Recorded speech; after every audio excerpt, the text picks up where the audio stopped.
And yeah, we're live. How exciting. This is great. This is our third Fresh Expressions live conversation. So it's fantastic to kind of meet lots of different people virtually. I've never met George Lings before.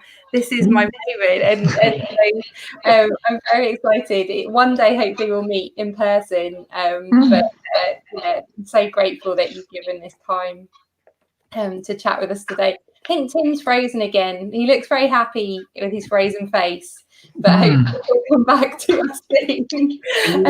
Yeah, can you hear me? I can hear you. Yeah, so if Great. we can hear you, that's the main thing. Hopefully you'll reappear soon. But you look happy, so that's fine, Tim. Don't worry. The worst is when the screen freezes and you've got a funny face on, but you look great. So yeah, welcome to this Fresh Expressions live conversation with George, and we're going to be talking about his book 7 Sacred Spaces, which came out, I think it was a couple of weeks ago. It's only recently come out, hasn't it, George? September 18, yeah. Yeah, and so yeah, maybe you've got a copy, maybe you haven't, but hopefully this conversation will inspire you to read it and to get a copy if you don't already have one. So just to do introductions to start with, my name's Lizzie. I work for Fresh Expressions. I'm a lay pioneer living in Liverpool, and I run with my husband Story House, which is a coffee shop and a charity and a Fresh Expression in a church. And then below me, I've got Tim. Tim, would you like to introduce yourself? Yeah, my name's Tim Lee. So I also work for Fresh Expressions. So work with Lizzie, and actually we've never met in person. We've only ever met, even though we've been working with each other for about 6 months now, we've only ever met online. So it's a bit kind of like, ooh. So I do networking and facilitating across the Fresh Expressions networks, and probably general dog's body as well, really, to be perfectly honest.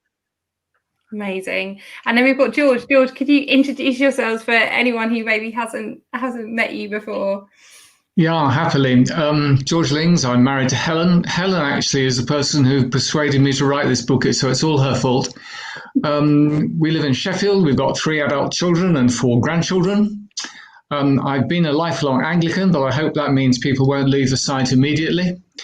I've served as a curate and a vicar in local churches 22 years. And then after that, I had a kind of specialist life for 20 years as a researcher and watcher. I think I was called into that way back in 1985 to watch, and by which I mean to notice, to observe church plants, Fresh Expressions of Church. And then I did that for 20 years through Church Army's research unit, which was great. Telling stories, gathering stats until 2017, and I'm now 3 years into retirement. Amazing. That's why you look so relaxed. Illusion is a wonderful thing. Amazing. Well, no, thank you so much for joining us today. It's such a privilege to have you with us. And for those of you that are watching live, if you do have any questions for George, like, make the most of this time. Do post them, and we're going to try to address some of those questions. I see Tim Yao has already got a question. He's going first. Yeah, go first. So do put your comments, say hi, tell us where you're watching from, anything like that. It's great to know that this conversation is bigger than the 3 of us.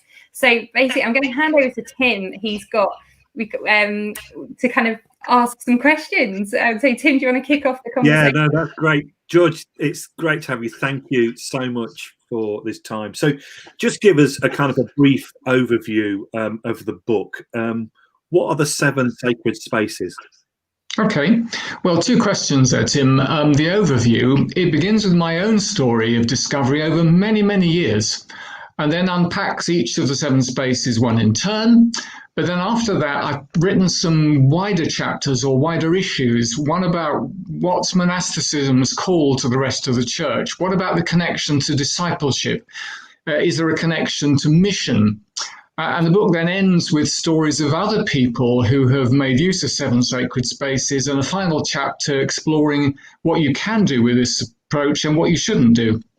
Great. You then ask about what are the seven spaces? Well, to me, there are seven elements of being church.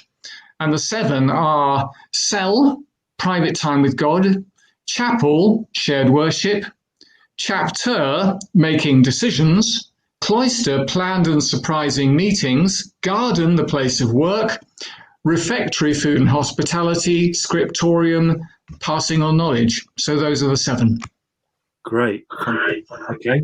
Thank you very much indeed. So you seem to kind of suggest that this is written out of your practice? Is that been a kind of a discovery journey that you've gone on, and as a consequence, if you like, it's not been a piece of academic research, it's born out of part of who you are? It's not just a theory, is that right?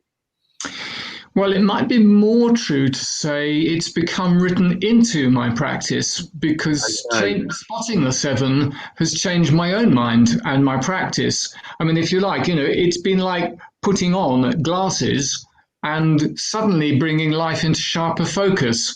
And particularly in lockdown, the seven spaces are given a shape to my day, which now includes conscious periods of prayer at intervals during the day.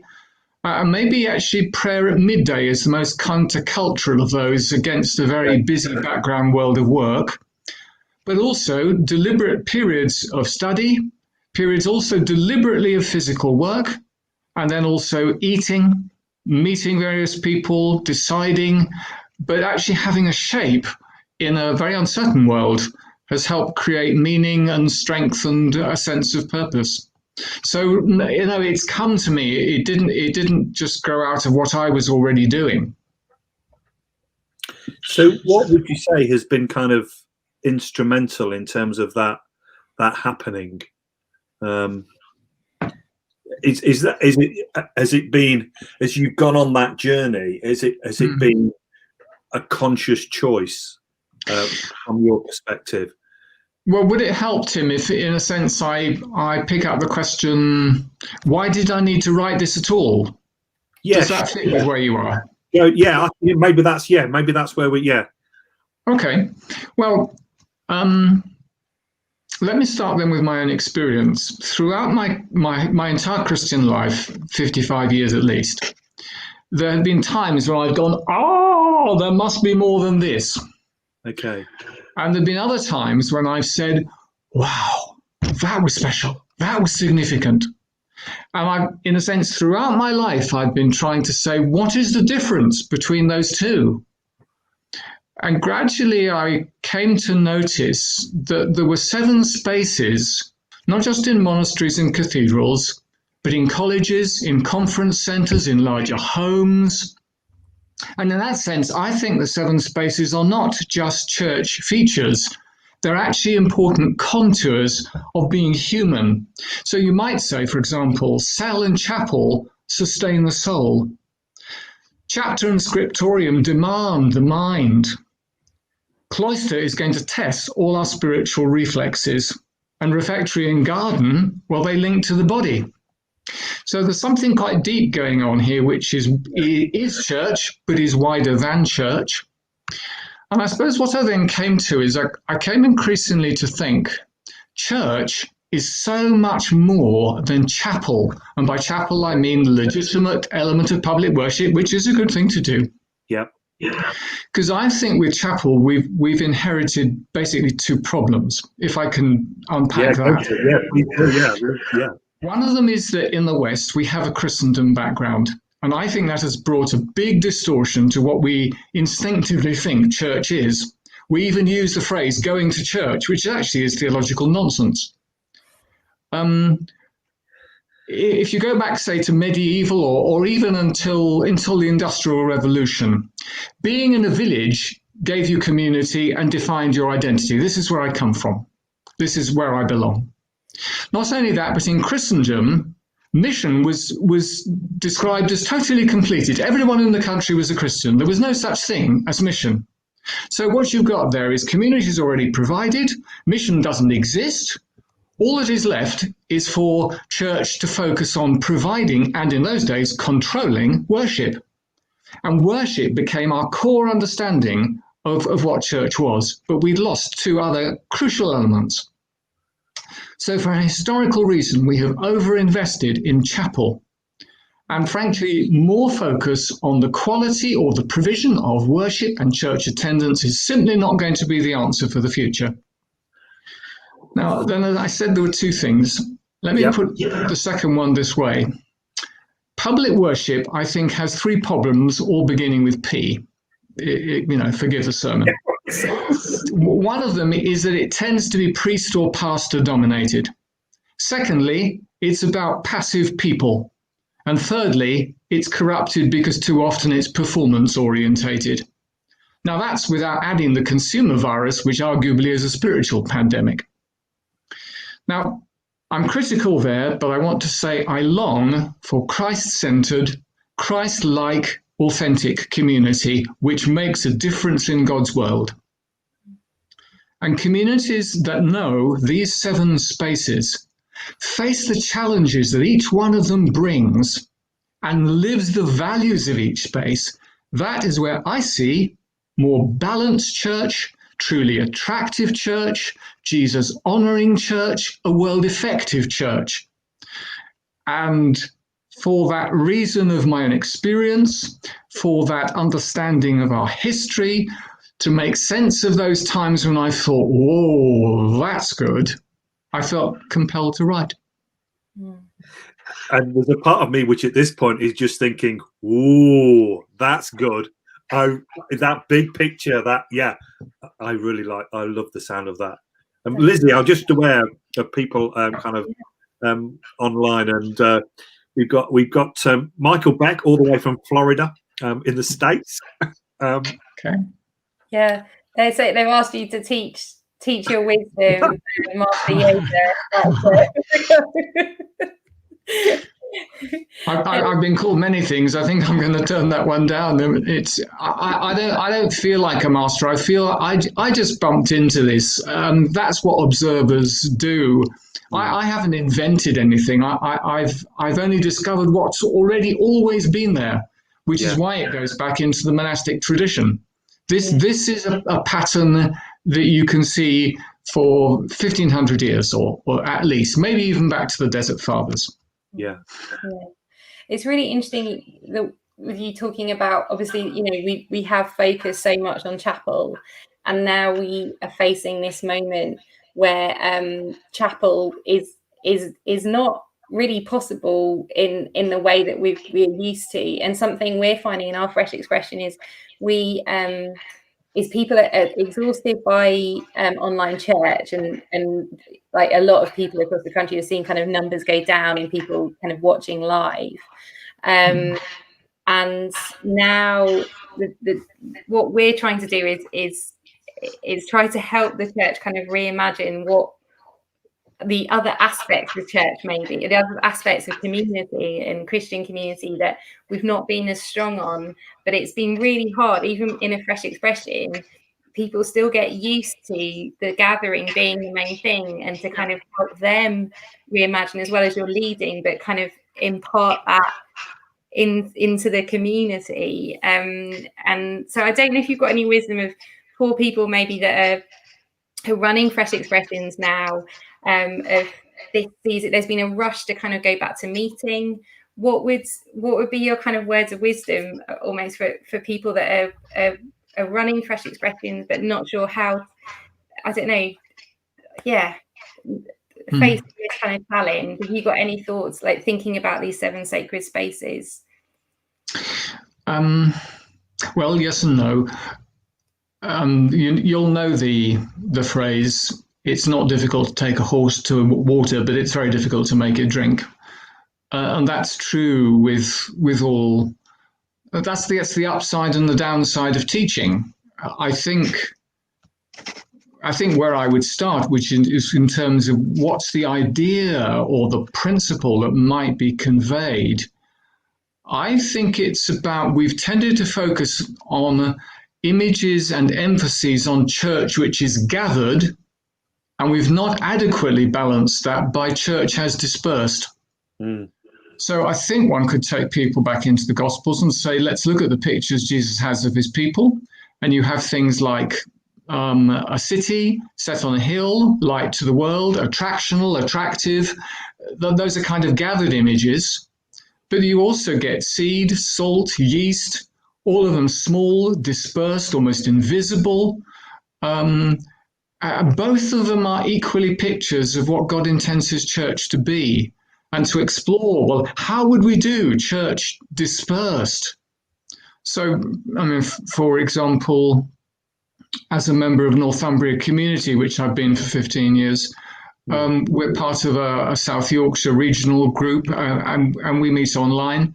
But that's kind of small group church. And I'm also part of another group of fellow itinerants, quite in a sense similar. To experience church at different sizes, with different dimensions of the seven spaces, as church dispersed, I think would be possible. But it may be that people will only get it as we begin to make it possible for them to experience it. And they go, oh, that was good. And then the learning begins to stick. Yeah.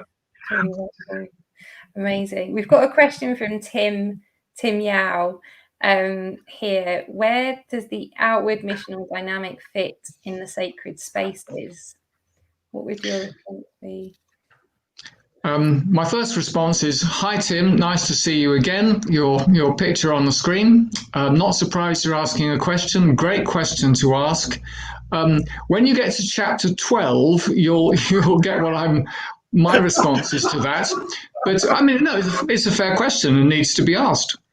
And yes, some streams of monasticism, say like the Benedictine, are not obviously missional, although you would have to say in their time they were actually missionally attractional, and that's how it worked.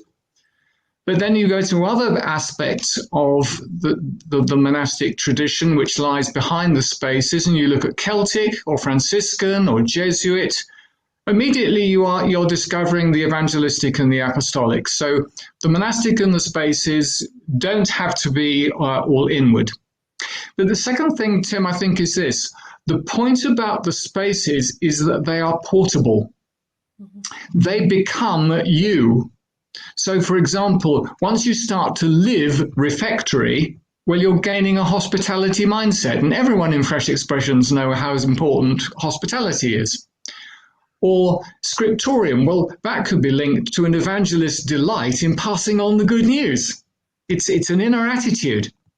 Cell could be the root of rich, communicable spiritual experiences, and people will listen to what has happened to you, not just what you think about things. And cloister, plenty of room for surprising missional encounters. So I think they can be taken out on the road. And some people have said, surely the road is an eighth place. Well, yes, of course it is. The world is a place. All I was trying to write about is what are the seven things on the inside that need to be taken to the outside? So I think there's a connection. Amazing. Brilliant. Yeah, Johnny Parkin has commented that they've added road as a sacred space. Sure. Well, Ian Adams did that back in 2010, Cave Refectory Road. And interestingly, spirituality, hospitality, mission. And I understand why he makes those connections. Yeah. And of course, road and world are places too. I'd never deny that. Yeah. No, I think that's really helpful. Great. So I just kind of moving on. I mean, it's interesting in terms of the book that the first kind of sacred space that you consider is the chapter on cell. It is, I went through and I looked, it is, in terms of all of the seven, it's the longest chapter. And you make a claim for the primacy of the cell space over all of the other 6 spaces. Are you saying that cell has a primacy over chapel as well? And I suppose I'm fascinated to know, if you like, I think it goes back to some of the stuff that you were talking about, where it is that we've come from in terms of Christendom. But I'd be really interested to kind of tease some of this out, because I think it's a really important aspect, and I think it probably has something to say for the here and now as well, actually. Yeah, I think at the beginning, Tim, and thank you. It's a good question. All such questions exist in a historical context. And it might well be at other times and in other places in the world that might not be the priority that one would strike. Okay. But maybe there is a case for cell being primary and foundational. What might that be? I think I'd begin by going to Jesus' example.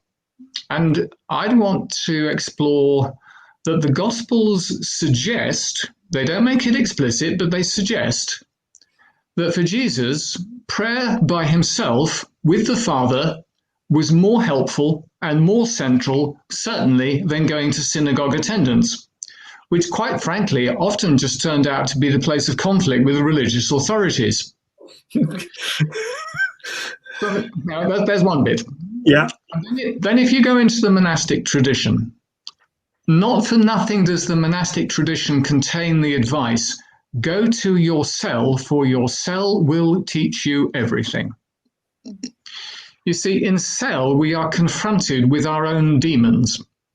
Here, God puts his finger on what he wants us to grow and those things that he wants us to cut out in our own lives. So those would be two positive parts of a case to say cell could be primary. Sad to say, maybe there's a third one, but it's a bit of a pain to talk about. Let me put it this way. Our very long over-investment in chapel simply has not worked. The enormous resources that are put into clergy, training them and paying them, our expensive buildings, the creativity lavished on worship, frankly, has not delivered quality Christian community or convincing disciples of Christ. Rather, in the West, what we've seen, what we've lived through is a century of decline of attendance, and we've managed to acquire for ourselves a pretty distinguished, tarnished image. And until we inside are changed by encounter with God, no investment in public worship is actually going to deliver the goods. So that were the sort of things I would explore to say, in our context, in the West in particular, cell may be more important even than chapel. Wow. I think, yeah, I find that incredibly challenging as somebody who remembers Roy Searle coming to theological college and talking about going to your cell and your cell teaching you everything. That's a journey that I've been on for some time. I know how profoundly challenging it is, but it's like, yeah, I've found my interior world has begun to change my exterior world. I've never known that before. And I find what you say, I find it incredibly helpful from a personal perspective. There is kind of a part of us, then, a part of me then, which wants to say, so what does that mean for us as a Fresh Expressions movement, where most of us, let's face it, as pioneers will fit into the activist box. We will want to do things, and that's right. But I think this brings us a very deep and a very, I would probably say, prophetic challenge into where we are right now. I mean, do you have anything more to kind of feed into that? Especially for people who are involved in Fresh Expressions. Well, there may be a few things to say. I think the first one I'd want to say, for those people who are in the process of creating or still forming a Fresh Expression of Church, I think Seven Sacred Spaces affirms very strongly the starting point that you will have chosen, I guess in most cases, that you began by building community with the people you are sent to. Yeah. And building community is what 6 out of the 7 spaces are all about. I think another thing it could do for you, and the image is in the concluding chapter, 7 sacred spaces can act as a lens. And you can then see more clearly of the 7 elements that are there, which of them are strong and which of them are weak, both in your local community, but also in the fledgling church community that you're forming for it. Now, the book will provide for you the lens, but only God and you can determine what you see by looking through it. Yeah. No. And then the other thing I'd say, do remember that the 7 spaces are only portals. Yeah. They mark the start of a further spiritual discovery. They're, if you like, a spiritual platform 9 3/4 for Potter fans. They invite you to grow in the virtues that each one of them will need. Your journeys with them undoubtedly will be bumpy, but they then open for you a way into deeper life in Christ. So how people will use it will be extraordinarily varied, which is why the book ends up by saying, here are a few images that you could play with, but they're only entry points. That's all they are. Yeah, no, that's really helpful. Thank you. We've got a question from Caroline. I'm interested in how we can develop the garden as a communal sacred space, maybe a social enterprise, community allotment, or village orchards. Have you, I mean, in your research and writing the book, have you seen, creative examples of these in Fresh Expressions that maybe kind of share? Yeah, Caroline, thanks for the question. That's great. Where my mind goes to is the Diocese of Llandaff in South Wales. And when they took 7 sacred spaces, they were the ones who most clearly said these principles, because they're about being human, apply to all kinds of communities. And so the question you've put is exactly the sort of thing that they began to develop. I'm aware of 1 or 2 Fresh Expressions from the years of wandering around watching them, where they started community gardens, allotments and so on, and where people work together, they talk together, they're in partnership with one another. You get the surprising conversations because it's a safe, neutral space. So I think that's entirely appropriate. I think the only thing I'd say, if you're going to apply garden in that way, some people think that garden as one of the 7 spaces is fundamentally a sort of flowers and agricultural kind of application. It can be that, but I'm sure going back to garden originally, it was principally about work. And quite often in this case, physical work. So these are examples of working together. And when you start working with other people, interestingly, further things start to work, inverted commas. That's really interesting. Yeah. I'm not a gardener, so that's helpful, George, because I was worried that it was going to involve gardening. And that's not my strength.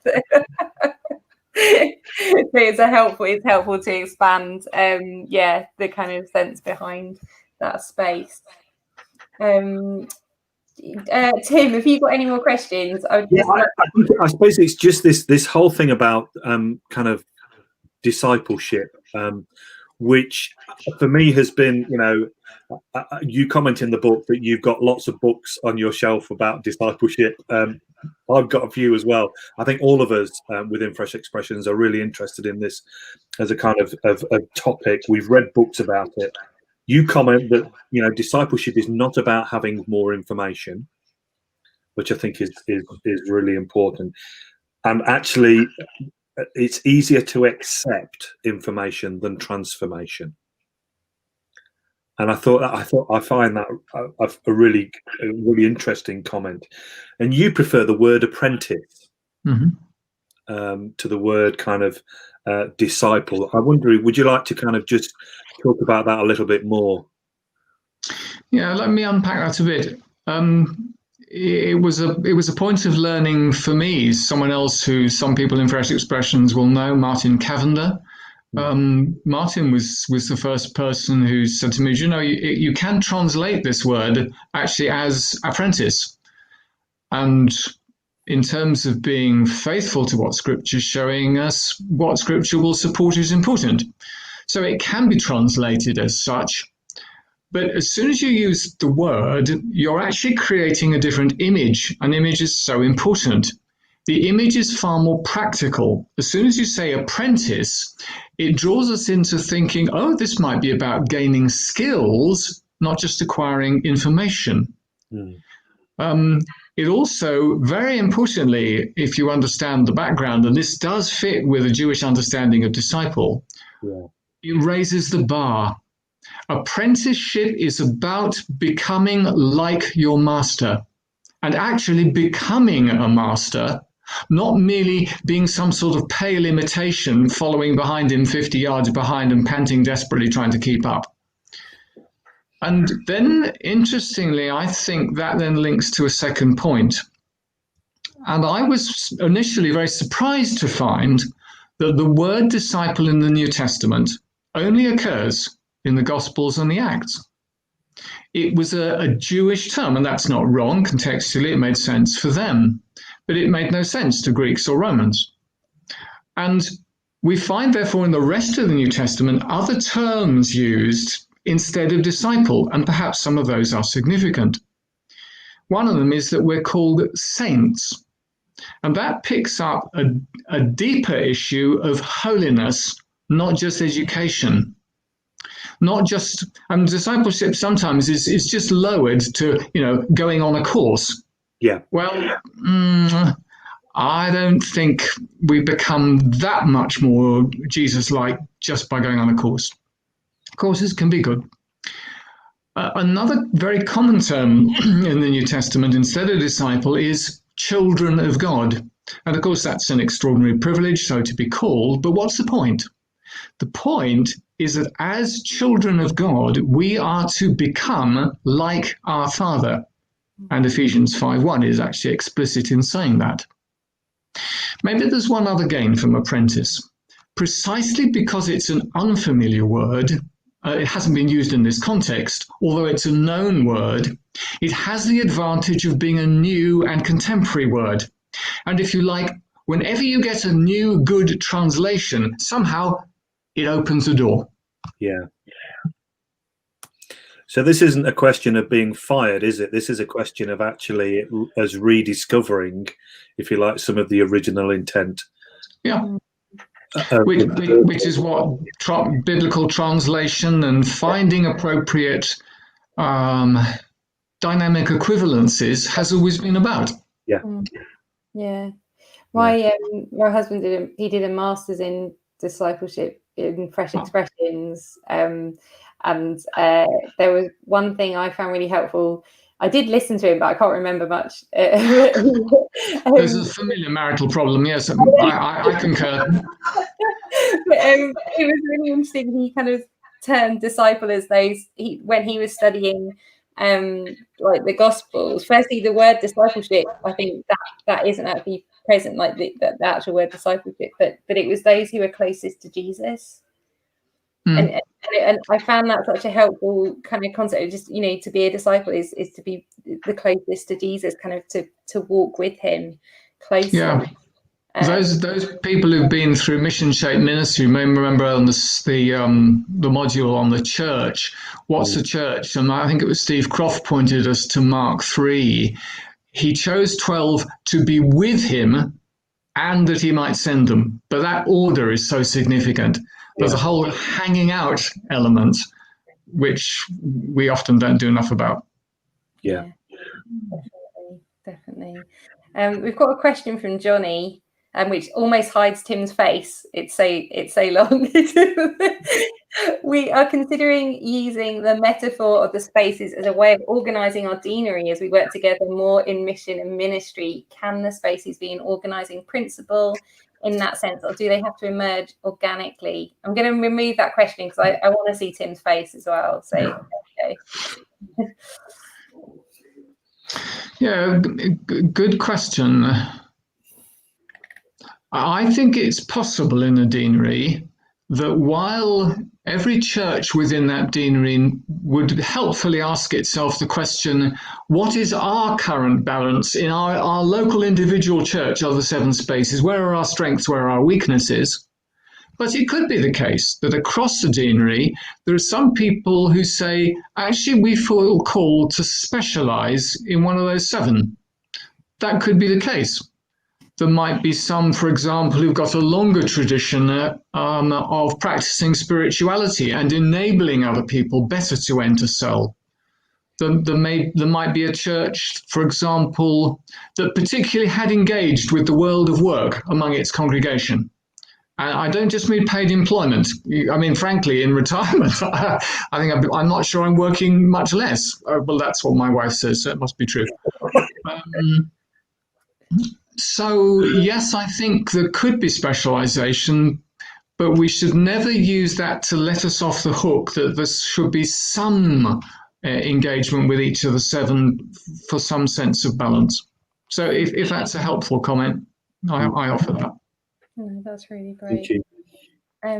Carrying on, we've got Emma has got a question following on from us talking about apprentices, being apprentices of Jesus, thinking about discipleship and the definition of becoming more like Jesus. How do we need to measure this? Can we be more creative to mark or identify this in ways other than our usual church ways? Yeah. Emma, thank you for that. Personally, I think that sort of change begins with what I would call a change of mind about Christian identity. Let me put it initially a bit starkly. My understanding now is I am not principally a churchgoer. I'm not even basically a believer. I'm not even a nice person. Well, actually, of course, I hope I'm all 3 of those. But as a Christian, what I am is actually I am someone who belongs to someone else, to a Lord and Master.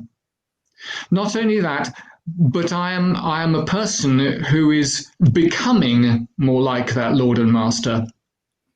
Now, if you've got any background in theology, you may now already be thinking, oh, this links to the Greek fathers, and you're right, and the concept of what's called theosis, participating in the divine nature, as it's put in 2 Peter chapter 1, or again, the phrase from the Old Testament, be holy because I am holy. We are to become like him. In theosis teaching, we truly are to become more godlike.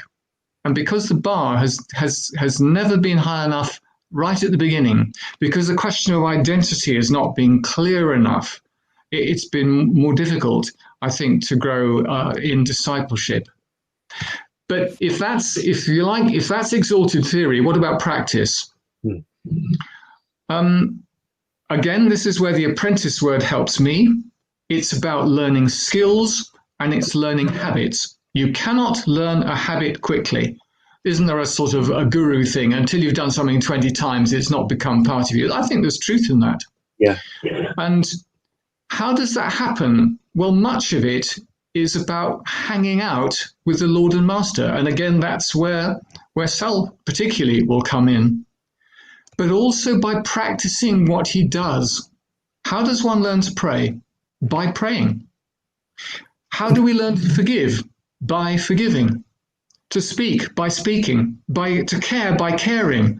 And even, how do we love God? By loving him. Francois de Sales, 17th century French mystic, that's how he put it. All those things come through a process of Christian socialization and non-formal learning, by which personal character is formed and Christian community develops. So, well, a couple of comments that I hope are helpful. Yeah, definitely. That's Great. Thank you. We've got another couple of questions that we can look at. We've got Dave. What advice would you give leaders pioneering FX as you feel it is important to cultivate an intergenerational culture where every age group has a seat at the table?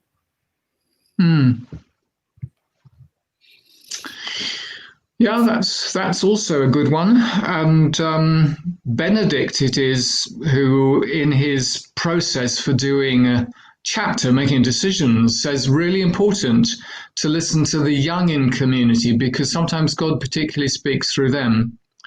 And Probably we've all known times when somehow a child has just said the right or the very important thing.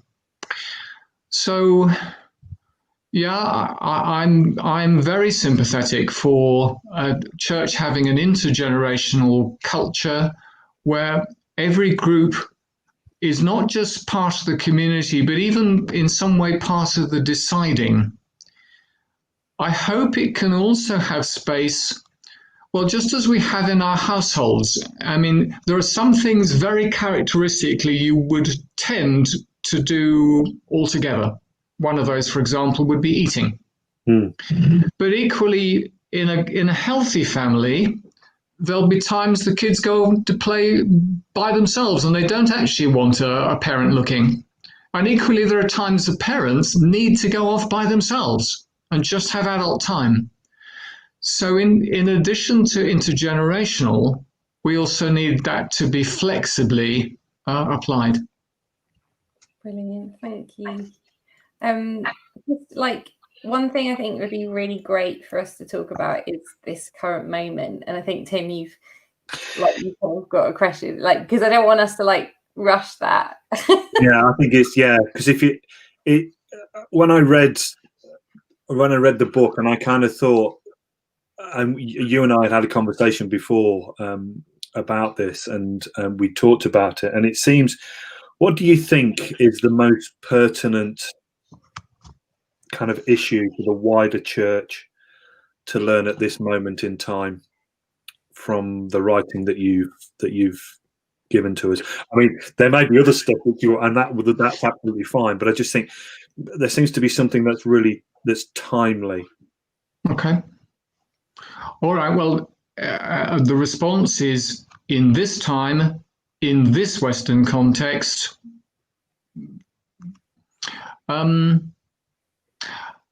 okay, well, more or better chapel is not the answer.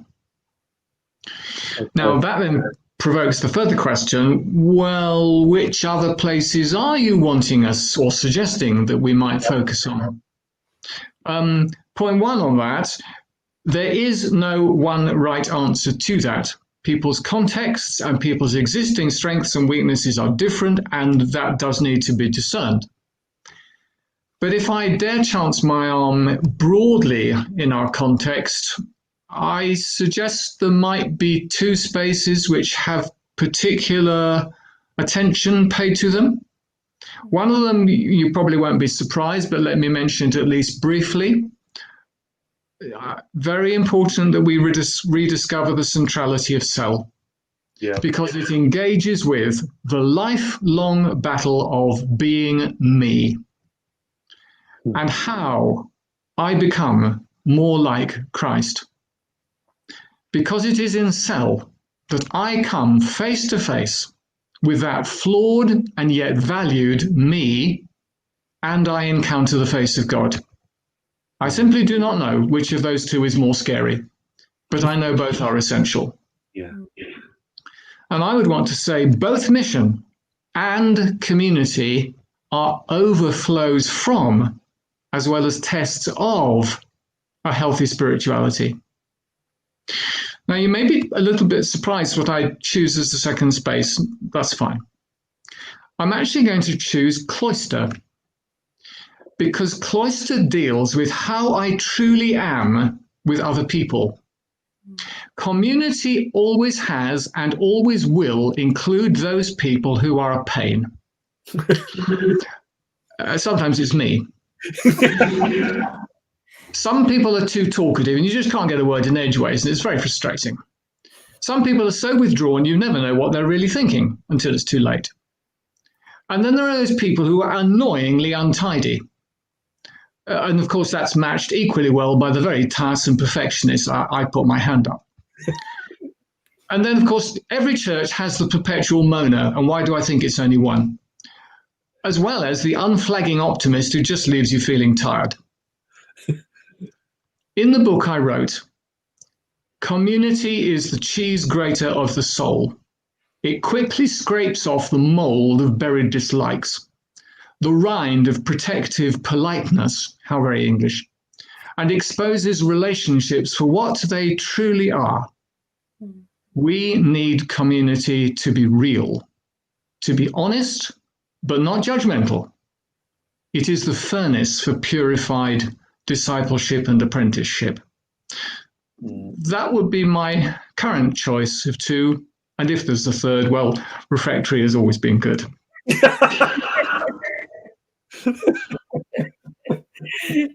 Oh, that's brilliant.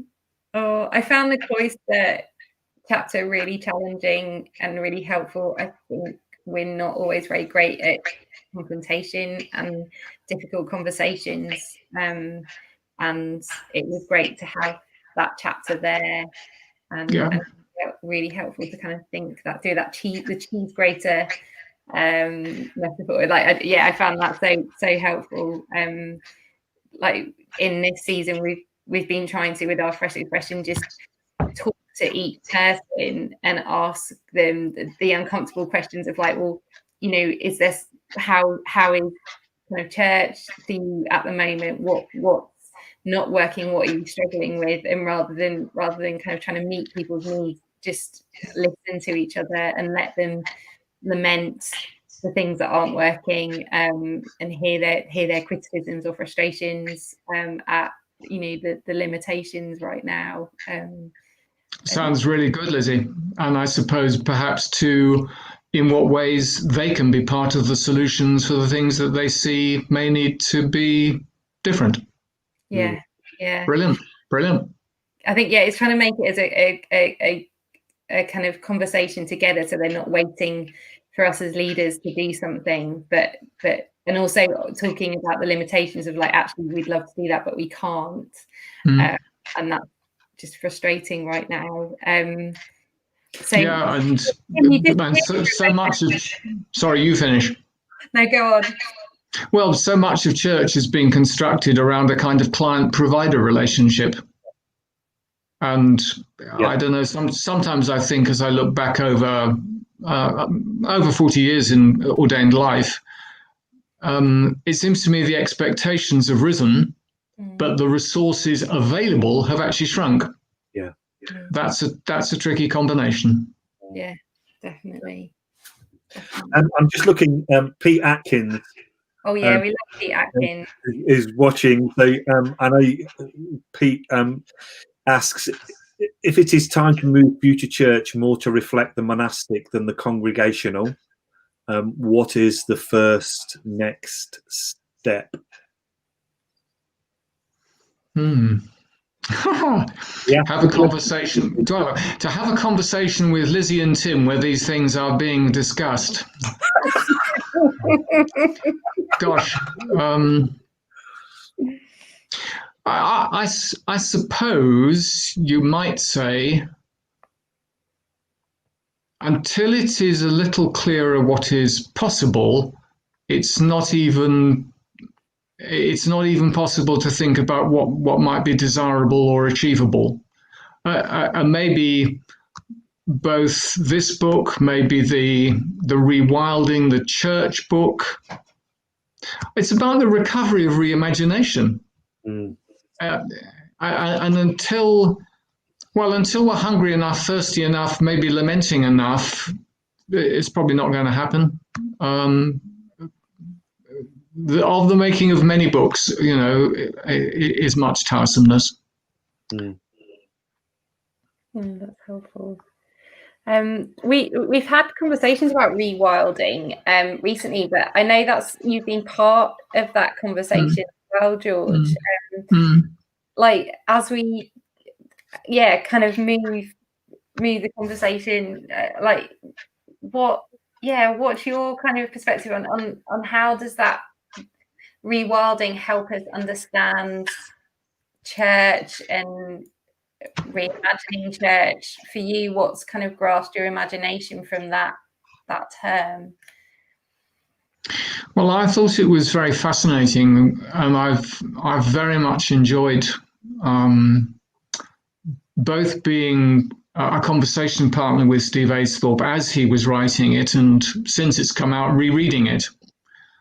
And what struck me was how both that book and Seven Sacred Spaces actually have a number of very similar instincts.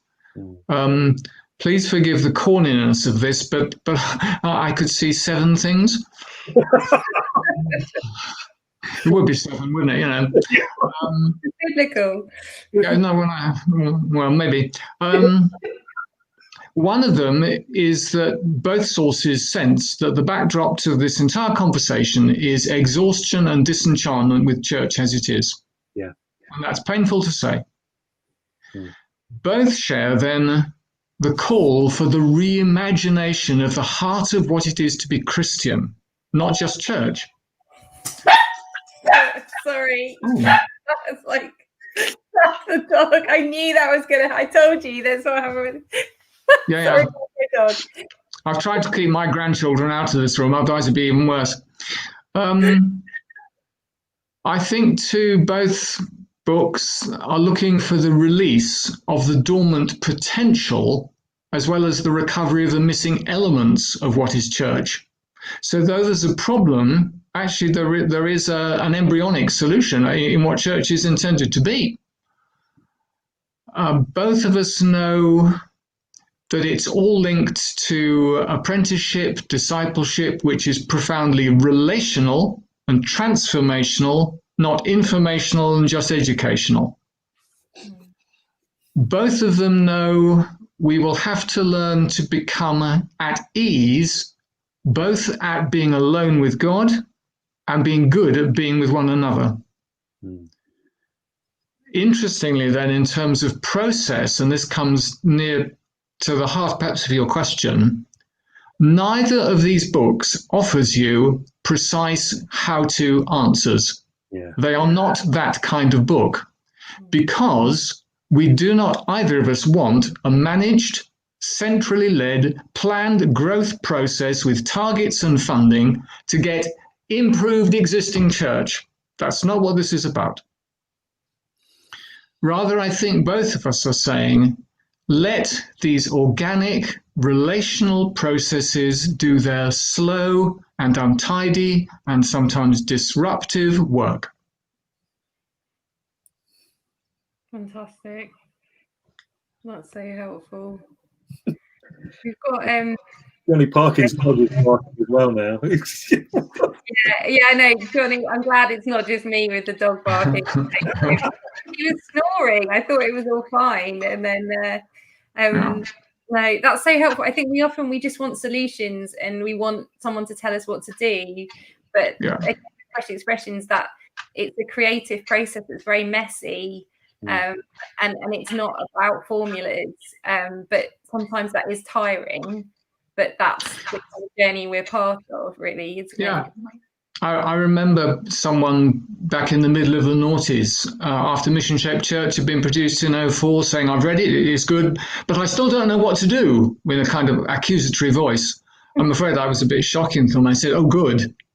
You know, there was a moment's silence, because the book was about why and what was already happening. It wasn't about exactly how and copy this.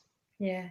And rewilding the church, Seven Sacred Spaces will be the same. Hence, lens. I'm not going to determine what you see. Portal. I don't know what you're going to find as you go through it. All I know is they're there.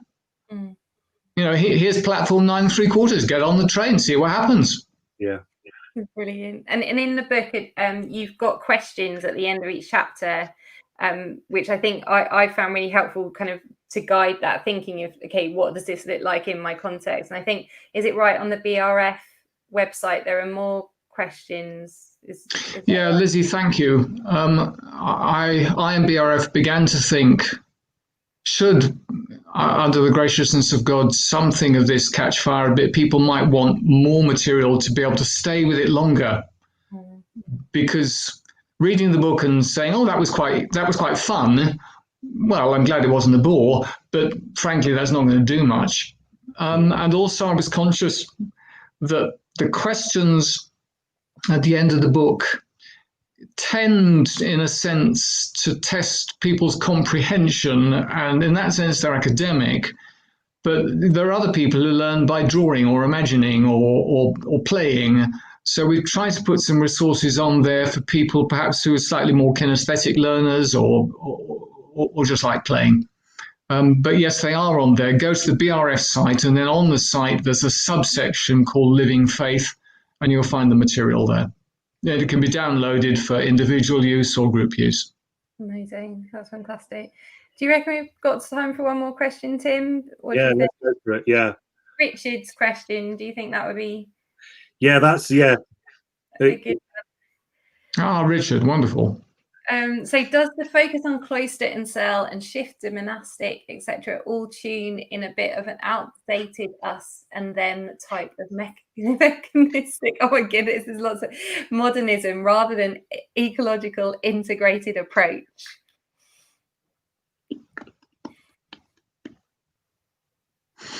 Oh, Richard, I hope I understand the question right. I hope not. I hope it's not saying, here's us telling you what to do. Certainly, I really hope it's not mechanistic. Anyone applying in that way, I wish they wouldn't. And at the beginning of chapter 15, I actually write a little bit at length saying, don't try to make this work for other people. This is not a strategy. And yes, it is organic. At another point, I liken it to a diet, and a diet needs to be balanced. It needs to be healthy. In that sense, it ties with an ecological way of thinking. Maybe reading it alongside rewilding might encourage you to think that both are seeking to be something which is ecological and holistic, not managerial, not imposed, because imposing it, you couldn't impose it and really make it work. All you do is, put up some additional buildings with those labels on, but that's not the point. Oh, thank you. Thank you. I think that's probably we don't want to, that I think we've come to a good kind of moment to pause.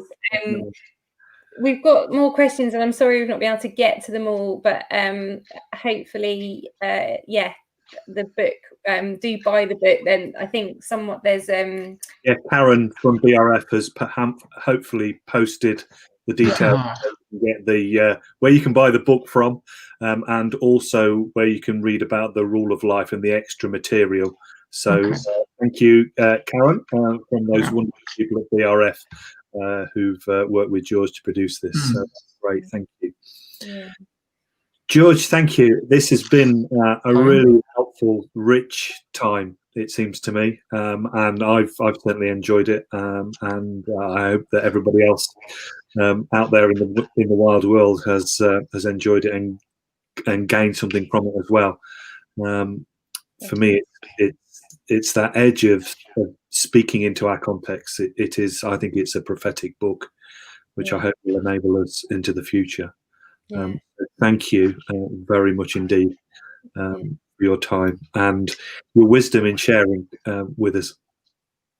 Yeah, no, it's been fantastic. And I think there's bits that definitely I'll need to go back and listen to again. And just really releasing, I think, especially in this season when, like you say, we focus so much on chapel and we can't do that right now. And so this is the moment to really embrace those other 7 sacred spaces and have the freedom to do so, and hopefully that will benefit the growth and depth of discipleship of the church in the future. So it's great to have that kind of conversation right now. For anyone who's involved in rural fresh expressions, we do have a learning community happening at the moment, and the next one's on the 12th of October, and you can still register to join that conversation with rural practitioners, and it's just kind of helping, and this session is about what could be. So it's that kind of imagining what could be, and you don't have to have had any experience with fresh expressions to join us, but there is a link. Hopefully there'll be one at the top of this video, but I'll put it down again in the comments where you can register, and we'd love you to come and join us. The last session I think was really good, wasn't it, Tim? That you had some it worked really, really well. Yeah, so do sign up for that, and there'll be more kind of stuff coming along. So thanks for being part of the conversation, and we will have more conversations to come as well that hopefully you can join in on. But for now, it's goodbye from us. Enjoy your afternoons. Okay. Thank you guys, it's been great. Thank you everyone for listening in and being part of it and putting those questions. It's been great. Thanks for Tim and Lizzie holding my hand and taking me through. It's been a pleasure. Thank you so much. We will see you soon. Goodbye.